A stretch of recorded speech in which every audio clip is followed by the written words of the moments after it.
Bon, bonjour à tous, j'espère que vous allez bien. Aujourd'hui, je vais vous présenter le deck Constellé, un deck composé de monstres lumière et jouable avec des monstres XI. On va commencer par Gauss, ouais, je sais pas comment ça se prononce, Gauss, je sais pas, Gauss, de la Constellée. Un monstre lumière, niveau 4, bête guerrier, 1008 en attaque et 700 en défense. Non utilisable comme matériel de synchro. Max 2 fois par tour, vous pouvez cibler un monstre constellé sur le terrain pour activer un de ses effets. Soit augmenter son niveau de 1, soit réduire son niveau de 1. 1008 en attaque et 700 en défense. x2. Zuben Eshamali de la constellée. Niveau 5 lumière, machine. Alors, elle a 2100 en attaque et 1004 en défense. Lorsque cette carte est invoquée normalement ou spécialement, vous pouvez ajouter un monstre constellé depuis votre deck à votre main. Je l'ai mis x2.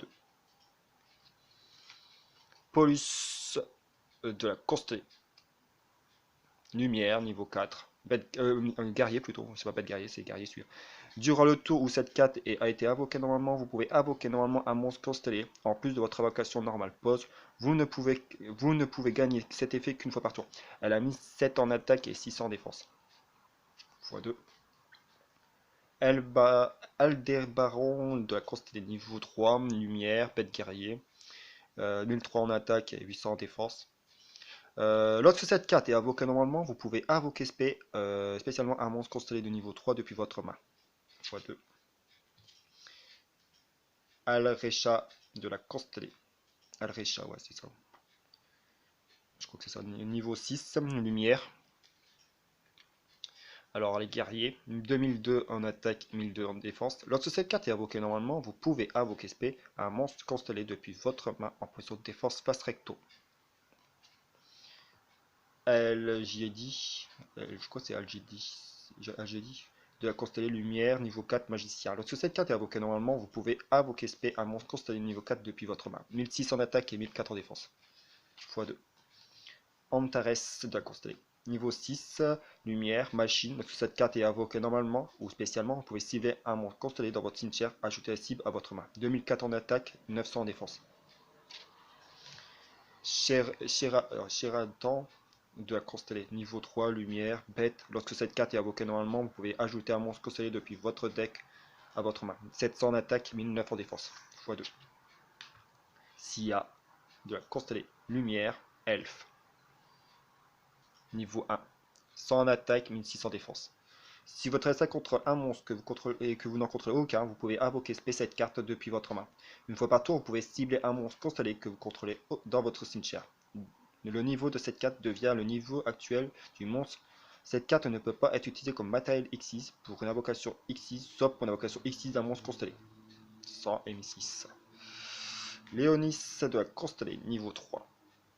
Lumière, bête. 1000 en attaque et 1008 en défense. Durant votre main phase, vous pouvez invoquer normalement un monstre constellé en plus de votre invocation normale. Pause. Vous ne pouvez gagner cet effet qu'une fois par tour. Akuben de la constellée, niveau 4, lumière. Machine. Lorsque cette carte est invoquée normalement ou spécialement, tous les monstres constellés que vous contrôlez actuellement gagnent 500 par attaque. Elle a 800 en attaque et 2000 en défense. Viergo de la constellée, niveau 5, lumière, elfe. 2003 en défense et en attaque et 1600 en défense. Lorsque cette carte est invoquée normalement, vous pouvez invoquer spécialement un monstre constellé de niveau 5 depuis votre main en position de défense face recto. x2. Rach Alak de la constellée niveau 2, lumière, magicien. Vous pouvez sacrifier cette carte et invoquer spécialement un monstre constellé. Rach Alak de constellé exclu depuis votre main ou cimetière en position de défense face recto. 900 en attaque et 100 en défense. x2. Ange de loyauté. Niveau 4, lumière. Elfe. Elle, c'est pas un monstre constellé, mais elle peut être utilisée dans le deck parce que c'est pour les monstres lumière. x2. Alors, elle a 1009 en défense et 1100 en attaque. Durant votre main face, vous pouvez renvoyer cette carte face recto depuis le terrain à la main. Durant le dommage stable, lorsqu'un monstre lumière que vous contrôlez combat effet rapide, vous pouvez envoyer cette carte depuis votre main au cimetière. Parce qu'à la fin de ce tour, le monstre gagne une attaque égale à l'attaque du monstre de votre adversaire au combat. C'est fort. Dans les monstres lumière, c'est important. C'est conseillé. Piège. Force miroir. Lorsqu'un monstre votre adversaire déclare une attaque, détruisez tous les monstres en posant attaque contrôlés par votre adversaire. Et pouvoir de ferraille. Lorsqu'un monstre de l'adversaire déclare une attaque, ciblez un monstre attaquant, annule l'attaque et aussi après ça, posez cette carte face verso au lieu de l'envoyer au cimetière. Assaut solennel, une carte contre-piège. Lorsque ou plusieurs monstres vont être invoqués spécialement ou qu'un effet de monstre va être activé, payez 1005 LP, annulez l'invocation ou l'activation et si vous le faites, détruisez la carte. Avertissement divin, une contre-piège. Lorsqu'un ou plusieurs monstres vont être invoqués ou lorsqu'une carte magie piège ou un effet de monstre qui inclut l'effet d'invoquer SP 1 ou plusieurs monstres est activé. Payez 2000 LP, annulez l'invocation d'activation et si vous le faites, détruisez la carte. Détruisez la carte ou les cartes, parce que s'il y en a plusieurs. La météore de la constellée x2. Carte piège. Durant le tour où cette carte est activée, si un monstre de votre adversaire combat un monstre constellé et que le monstre de votre adversaire n'est pas détruit à la fin de domaine stable, mélangez-le dans le deck. Des cartes magie. Carte du ciel de la constellée. Une carte magie continue. Une fois par tour, lorsque qu'un ou plusieurs monstres X constellés sont invoqués spécialement sur votre terrain, sauf durant le domaine stable, vous pouvez piocher une carte. À chaque fois qu'un monstre X6 constellé est invoqué, piochez une carte, sauf durant le domaine stable. Sature constellée.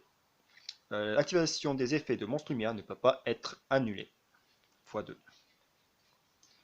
Berceau d'étoiles de constellé. Ciblez un monstre constellé dans votre cimetière, ajoutez la cible à votre main. Vous ne pouvez pas mener de pas de face le tour où vous activez cette carte. x2.